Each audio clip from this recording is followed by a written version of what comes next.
오늘 우리가 함께 묵상할 말씀은 창세기 33장 1절에서 10절 말씀입니다. 저와 한 절씩 교독하겠습니다. 야곱이 눈을 들어보니 에서가 400명의 장정을 거느리고 오고 있는지라 그의 자식들을 나누어 레아와 라헬과 두 여종에게 맡기고 여종들과 그들의 자식들은 앞에 두고 레아와 그의 자식들은 다음에 두고 라헬과 요셉은 뒤에 두고 자기는 그들 앞에서 나아가되 몸을 7번 땅에 굽히며 그의 형 에서에게 가까이 가니 에서가 달려와서 그를 맞이하여 안고 목을 어금 맞추어 그와 입 맞추고 서로 우니라. 에서가 눈을 들어 여인들과 자식들을 보고 묻되 너와 함께한 이들은 누구냐? 야곱이 이르되 하나님이 주의 종에게 은혜로 주신 자식들이니이다. 그때 여종들이 그의 자식들과 더불어 나와 절하고 레아도 그의 자식들과 더불어 나와 절하고 그 후에 요셉이 라헬과 더불어 나와 절하니 에서가 또 이르되 내가 만난 바 이 모든 때는 무슨 까닭이냐? 야곱이 이르되 내 주께 은혜를 입으려 함이니이다. 에서가 이르되 내 동생아 내게 있는 것이 족하니 내 소유는 내게 두라. 야곱이 이르되 그렇지 아니하니이다. 내가 형님의 눈앞에서 은혜를 입었사오면 청하건대 내 손에서 이 예물을 받으소서. 내가 형님의 얼굴을 배운즉 하나님의 얼굴을 본 것 같사오며 형님도 나를 기뻐하심이니이다. 아멘. 오늘 하루를 어떻게 보내시다가 이 자리에 나오셨나요? 기쁘고 즐거움이 가득한 하루를 보내셨나요? 아니면 우울하고 또 슬픈 일이 가득한 하루를 보내셨나요? 우리의 삶의 문제 앞에서 오르락 내리락 하는 굴곡을 반복하곤 하는데요. 굴곡 없이 평탄한 삶을 살 수는 없는 걸까요? 물론 하루 정도는 평탄한 별다른 아무런 어려움 없는 하루를 보낼 수도 있지만 인생 전체를 두고 볼 때에 한 번의 굴곡도 없이 삶을 살아가는 사람은 아무도 없을 것입니다. 왜 그럴까요? 아마도 인생은 사람들과의 이해관계 속에서 얽히고 설키면서 다양한 문제들을 만들어내기 때문인 것 같습니다. 어떤 때는 그 문제가 쉽사리 해결되기도 하고요. 또 어떤 경우에는 아주 오랜 시간이 흘러도 해결되지 않을 때가 있는 것 같습니다. 그렇다면 우리는 이러한 문제들 앞에서 어떻게 그 문제를 바라보며 나아가야 할까요? 과연 하나님의 자녀로서 우리는 어떻게 지혜롭게 그 문제를 해결하고 나아가야 되는지 오늘 본문 말씀을 통해서 함께 살펴보도록 하겠습니다. 우리가 함께 읽은 이 본문 말씀은 우리가 잘 알고 있듯이 형제 관계가 틀어져 버린 채 오랫동안 남남처럼 살고 있는 에서와 야곱이 만나게 되는 그 장면을 묘사하고 있는 말씀인데요. 장자권을 빼앗긴 에서는 야곱에게 분노가 치솟아서 창세기 27장 41절 말씀에 보면 아버지 이삭이 죽고 나면 야곱을 죽이겠노라고 마음을 먹일 정도였습니다. 만일 에서와 야곱의 상황이 우리 가족이나 또 아니면 가까운 이웃의 이야기라면 에서에게 우리는 뭐라고 말할 수 있을까요? 동생이 아무리 잘못했다 할지라도 네가 형이니까 참아라. 죽이겠다고 하는 게 말이 되냐. 이렇게 훈계할 수 있을까요? 아니면 마음을 공감해주고 위로의 말을 건네면서 에서의 그 분노가 사그라들기를 기다릴 수 있을까요? 아니면 에서는 너무 분노하고 있으니까 쉽게 접근할 수 있는 야곱에게 다가가서 너가 형의 장자권을 뺏으려고 했던 거는 정말 잘못했다. 그러니까 형의 마음이 풀릴 때까지 납작 엎드려서 형에게 용서를 구해라. 이렇게 말할 수 있을까요? 과연 이렇게 말한다면 둘의 관계가 회복될 수 있을까요?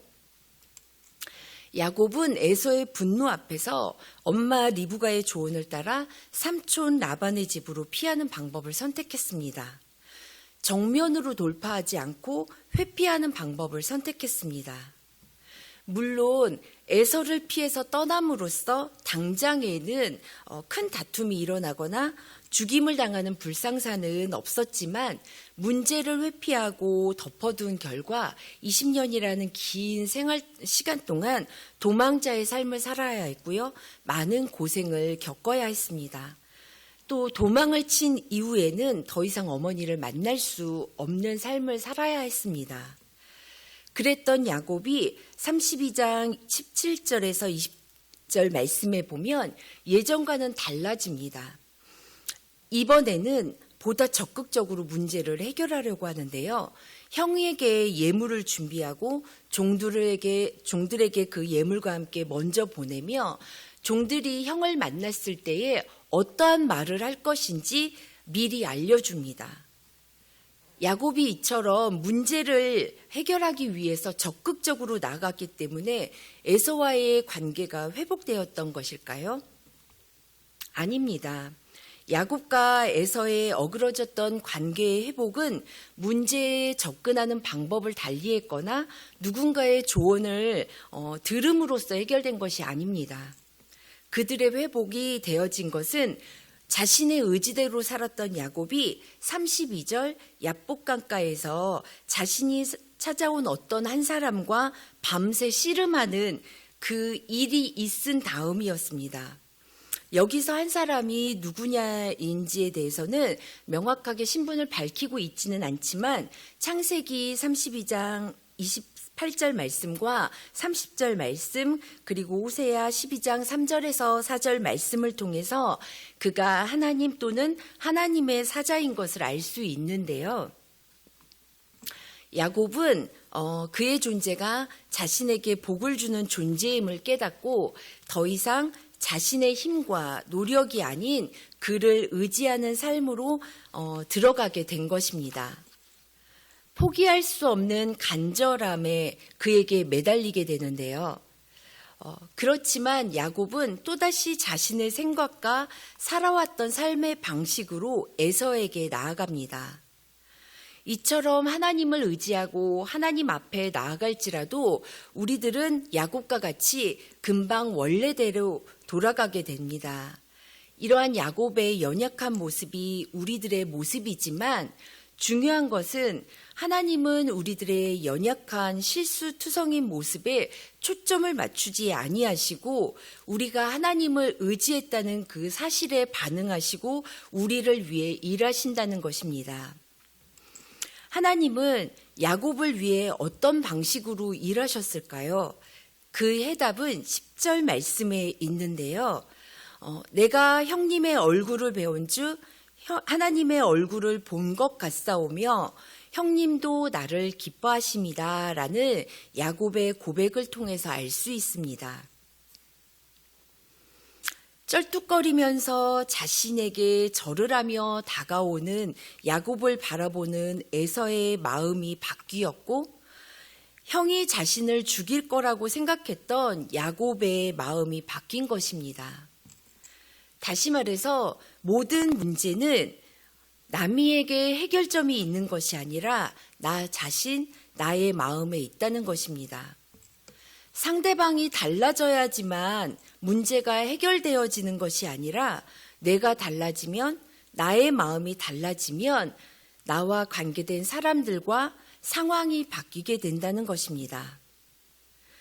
마태복음 12장 35절 말씀에 보면 선한 사람은 그 쌓은 선에서 선한 것을 내고 악한 사람은 그 쌓은 악에서 악한 것을 내느니라 라는 말씀에서처럼 우리의 마음에 가득한 것을 입으로 말하게 되고 눈이나 행동으로 나타냄으로써 우리가 처한 상황과 환경 그리고 주변인에게 영향을 미치게 된다는 것입니다. 그래서 우리는 늘 마음을 지키고 그 마음을 살펴야 한다는 것입니다. 에서의 마음에 동생 야곱이 장자권을 뺏어갔다라는 미움과 분노가 가득 찼을 때에는 야곱과의 관계가 깨어집니다. 그러나 형에게 나오면서 종이 주인에게 나올 때의 모습처럼 절을 하며 나오는 야곱을 보았을 때 심지어 쩔뚝거리면서 다가오는 동생을 바라보았을 때 에서의 마음에는 동생을 향한 치근한 마음으로 변했기 때문에 야곱과의 관계가 회복되어진 것입니다. 야곱도 마찬가지입니다. 형의 장자권을 빼앗아야 한다라는 이기심과 욕심이 가득했을 때는 에서와의 관계가 깨어집니다. 그러나 형에게 용서를 구하는 마음이 가득할 때에는 형을 향한 두려움이 미안함으로 또 그리움으로 변했기 때문에 형과의 관계가 회복될 수 있었습니다. 그렇다면 우리는 마음이 바뀌도록 어떠한 노력을 해야 할까요? 우리의 마음 가운데 악함이, 분노나 또한 미움이 가득할 때 우리는 어떻게 하면 우리의 마음이 선한 마음으로 바뀌게 할 수 있느냐 말입니다. 돌을 닦는 마음으로 꾹 참으면 될까요? 아니면 찬물 한 사발을 들이키면서 진정시키면 될까요? 어떠한 노력도 하지 않아야 됩니다. 마음이 바뀌는 것은 우리의 노력으로 되는 것이 아니기 때문입니다. 시편 33편 15절 말씀에 보면 그는 그들 모두의 마음을 지으시며 그들이 하는 일을 굽어 살피시는 이로다. 어떤 노력이 아닌 우리의 마음을 지으시고 지으신 분 앞에서 잠잠히 거할 때 아버지께서 우리의 마음을 바꾸실 것이기 때문입니다. 물론 화가 나고 슬퍼서 더는 참을 수 없을 때 고통의 자리에 있을 때 무턱대고 잠잠해라, 참아라 이렇게 말하는 것이 아닙니다.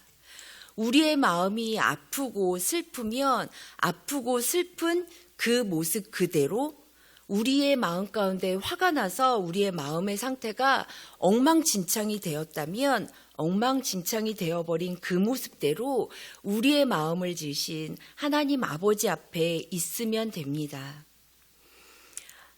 아버지 앞에 있으면 때로는 속상해서 소리 지르고 울 수도 있습니다.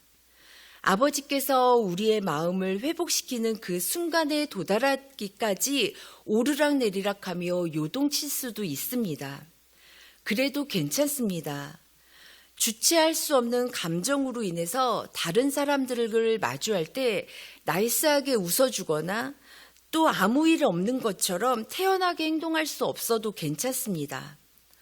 우리의 마음을 지으신 하나님 아버지는 우리가 왜 그렇게 행동하든지 다 아시고 쉽사리 말하거나 평가하는 사람들처럼 우리들에게 이렇게 했어야 됐다, 그렇게 하면 안 된다라고 책망하지 않으시기 때문입니다.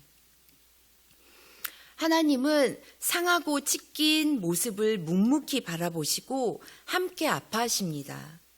그리고 아주 천천히 따뜻하게 회복의 빛을 비춰주십니다.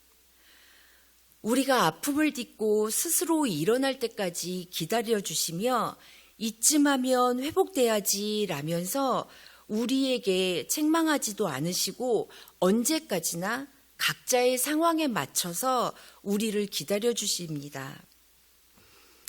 우리가 넘어져 더는 일어설 수 없을 때 그 순간에도 하나님 아버지를 믿는 믿음 안에 있다면 우리는 분명히 다시 일어나게 됩니다. 시편 37편 23절에서 27절 말씀에 우리 하나님 아버지께서는 우리의 걸음을 정하시고 우리의 길을 기뻐하시며 우리가 넘어질지라도 아주 넘어지지 아니하도록 우리를 아버지 손으로 붙들어 주시기 때문에 우리가 잠시 잠깐 넘어졌다 할지라도 아주 엎드려지지 않게 됩니다. 하나님 아버지께서 우리를 붙들기 때문이지요. 이 말씀을 기억하신다면 언제든지 우리는 주 안에서 회복하게 됩니다. 내가 회복하여져서 일어날 때 주변이 살아 움직이게 되며 깨어진 관계는 회복되어집니다. 나를 둘러싼 어둠은 물러날 것이며 어둠이 물러난 우리의 모습에는 하나님의 얼굴처럼 비춰질 것입니다. 여기서 하나님 얼굴을 보는 것 같다라고 이곳에서 쓰인 파님이라는 말은 얼굴을 뜻하는 말인데요. 항상 복수형으로 사용됩니다. 이는 사람의 얼굴의 수많은 부분들이 모여서 이루어졌기 때문인데요. 파님이라는 말은 우리의 눈으로 볼 수 있는 얼굴, 사람의 얼굴이나 외모를 뜻하기도 하고요. 더 나아가서 그 사람의 마음가짐, 감정, 행동 방식에 관계된 모든 것을 포괄적으로 나타내기도 합니다. 즉, 그 사람이 나타내는 성품이나 인격, 사람됨에 대한 특징을 묘사할 때 쓰이기도 합니다. 다시 말해서 우리가 하나님의 얼굴을 눈으로 직접 보거나 식별한다라는 의미가 아니라 하나님 얼굴을 보는 것 같다라는 이 말은 우리가 느끼고 바라는 하나님의 은혜와 하나님의 사랑에 대해서 우리가 느끼고 있다라는 그 표현을 말하는 것입니다.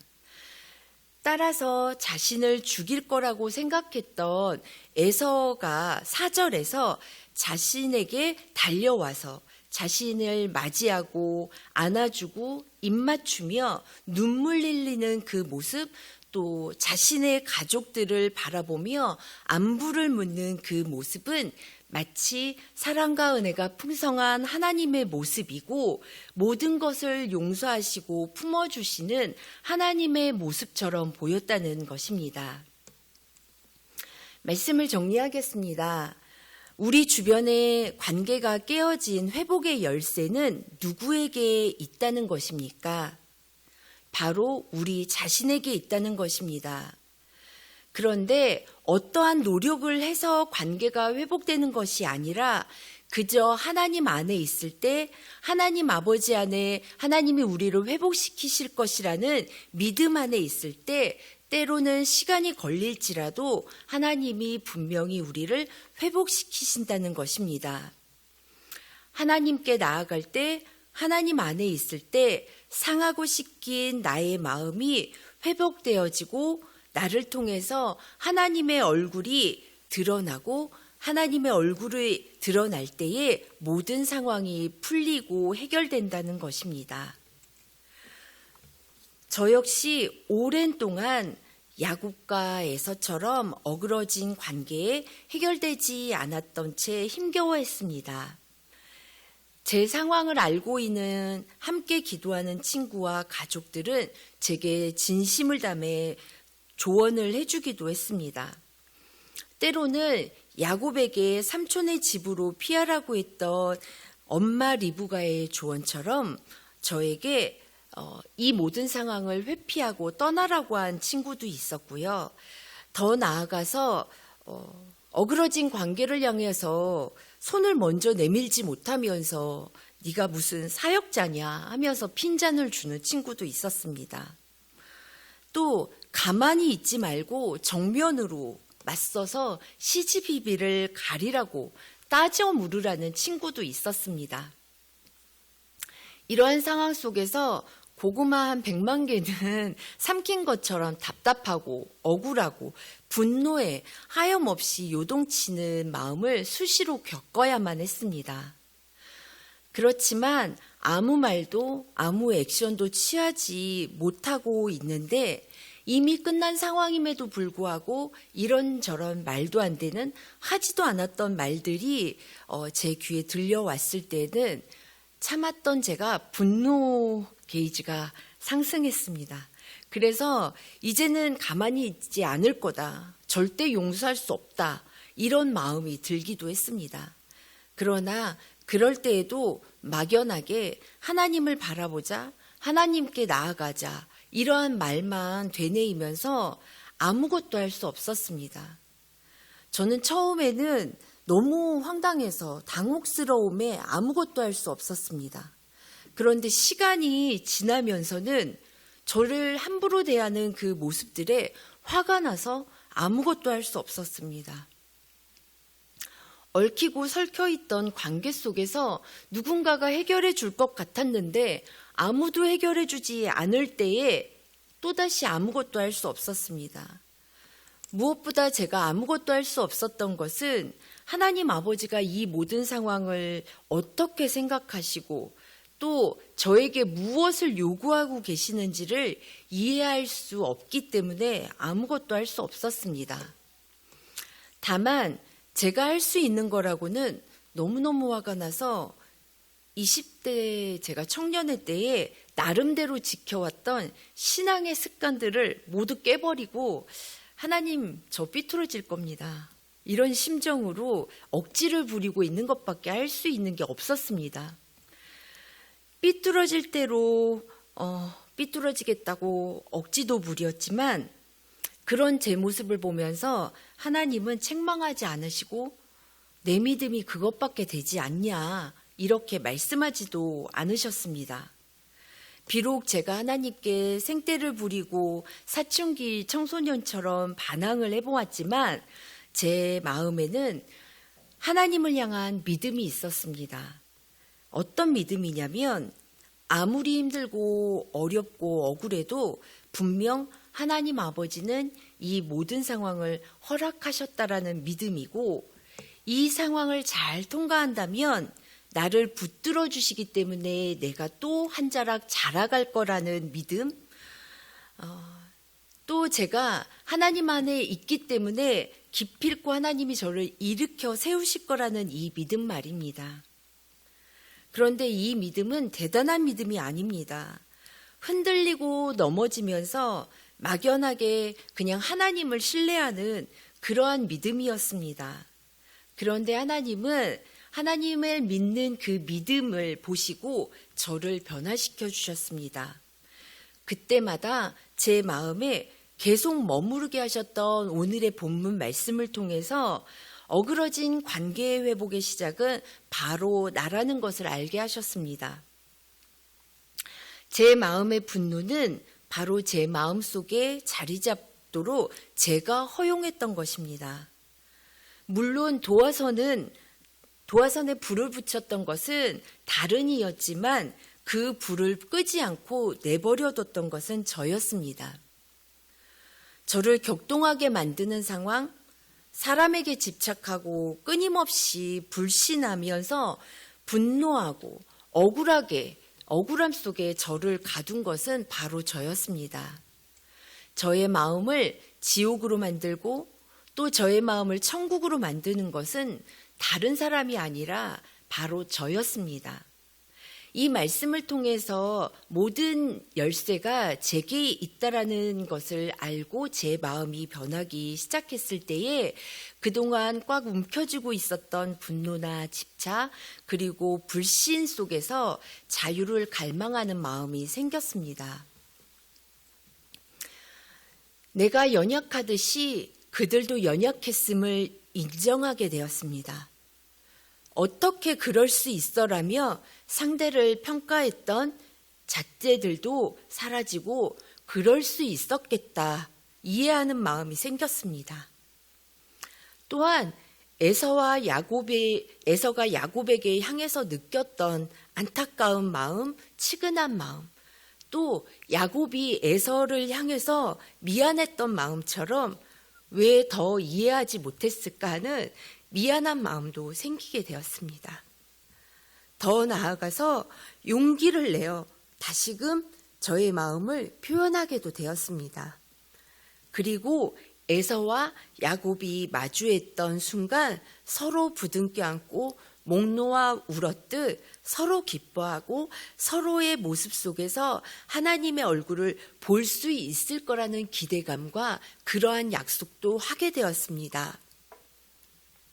다음번에는 야곱과 에서가 만났던 것처럼 우리도 함께 부둥켜 안고 두 팔 벌려 환영하겠다. 이러한 약속도 할 수 있었습니다.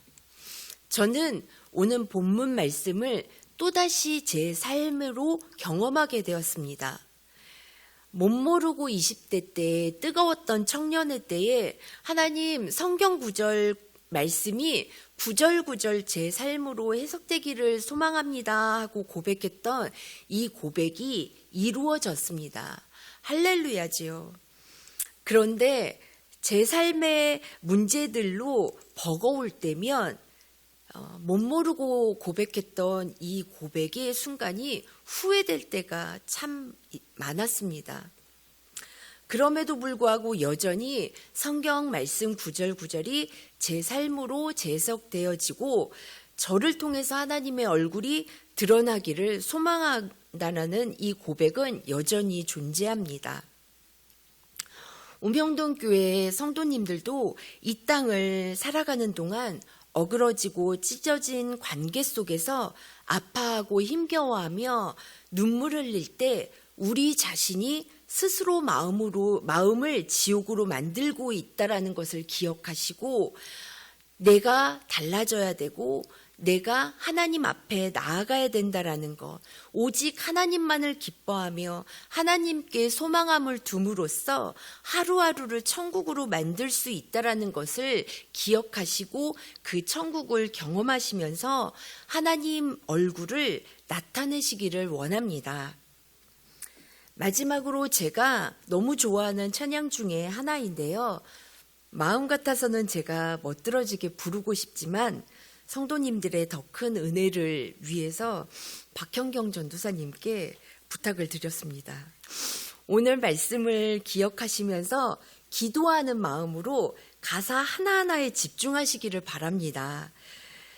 이 가사에 보면 하나님 얼굴 뵌 적 없지만 아버지의 눈빛이 내게 깃들고 하나님 손을 붙잡아 본 적 없지만 감히 하나님 체온을 내가 느껴서 아버지의 마음으로 이 땅을 살아가고자 다짐하는 곡조 있는 기도가 하나님께 올려지기를 바랍니다.